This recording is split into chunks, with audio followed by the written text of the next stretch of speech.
What's going on, guys? Coach Brian from Big Ben Strength here, doing another technique critique. Today, we're taking a look at somebody on our team. Jared, he is doing a 60 kilo snatch in the middle of an EMOM here, and let's go take a look at it. See what we got. He's very upright in his pull. Looks like his shoulders might be actually behind the bar for a majority of it. Yeah. So the bar is breaking off the ground, but his shoulders aren't in front of the bar. So initially setup position here. This is one of the problems with a dynamic start until you get to become a more intermediate or advanced lifter. Is if you have a dynamic start, you better have that static position, the actual start position, down pat.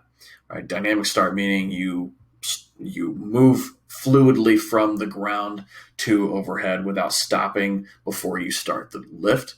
You can see he moves kind of like a Chinese weightlifter where he starts with his hips down, or kind of like a cloak I guess, um, and then begins to lift the pole in one fluid motion.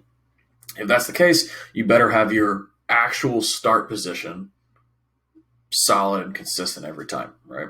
That's the dynamic start only works if you know where that static start position is, and you can use the dynamic to just add a little bit more pounds to your pull. That would be the biggest thing I would say start with is let's get that static start down first and consistent before we make it a dynamic start.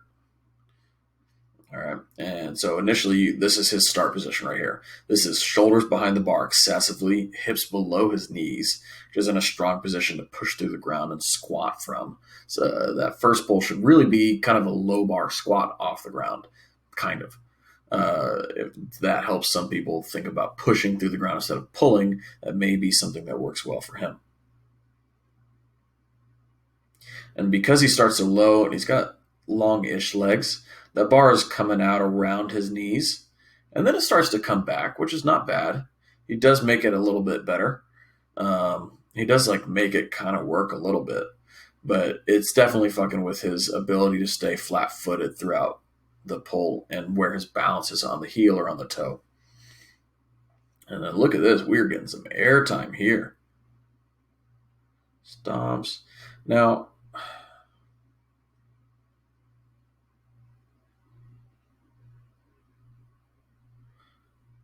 you can kind of see that this the balance in the foot versus where the bar is a little bit wonky.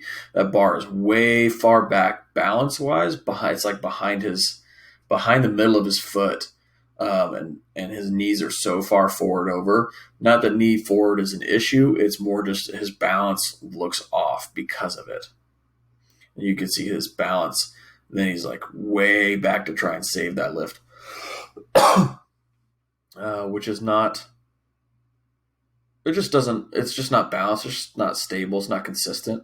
Then he's back on his heels there. He almost missed it behind, or at least had to step back to save the lift. He almost did that. So a couple things that we're going to try and work on to fix this. Anytime that you have some sort of balance issue in your catch, in your squat, you more than likely had a balance problem in your pull, meaning that you weren't on the heel, or that you were too much on the heel or too much on the toe. And instead of just pushing straight through the middle of your foot through the ground the whole time, you were a little too far one way or the other. So the biggest thing I would do to help fix that is to switch to a static start for a little while to get that start position consistent, and then we can move back into a dynamic start, but only until that start position is consistent. That's going to help you reinforce proper balance in the foot throughout the whole pull and not have you wobbling all over the place. And that's basically all that I would start with. Everything else would just be triage. Like, that's the biggest thing. If you can fix your pull, everything else not really going to be as big of an issue. And it may not even happen later on down in the lift if you fix your pull. So triage here, just focus on that first start position and see how that goes. So yeah, what I would want to see is hips up a little higher, shoulders in front of the bar here.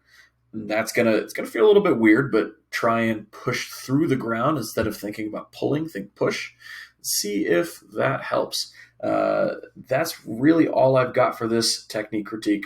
If you guys are watching on YouTube, make sure you guys like, share, and subscribe. And then if you want technique critiques like these for you, make sure you check out the Patreon page. It's going to be linked in the comments or in the description of the video. And if you're watching on social media, it's going to be at the link in any of our Instagram or TikTok or Facebook bios. So check that out, you guys. Thank you. We'll catch you on the next one.